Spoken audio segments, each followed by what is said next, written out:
तर शेडमध्ये असा दूर कशामुळे झाला असेल बघायचं असेल तर व्हिडिओ शेवटपर्यंत बघा. तर जय सर मित्रांनो, आज शनिवार होता. शनिवारची शाळा सुटल्यानंतर निघालो तो वाडीला, कारण आपल्याला शेरड सोडायची होती. त्यानंतर आलो शेडवर. 2-3 दिवसानंतर आलतो रानात.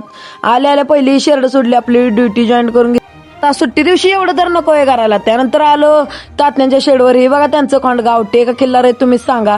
त्यानंतर तिथनं आलो डोंगराकडे. आता डोंगर मस्तपैकी हिरवाळलाय. तिथं दिसला आपल्याला मस्तपैकी उदाचा झाडाचा पाला, तो घेतला कारण न्यायचा होता आपल्याला शेडवर.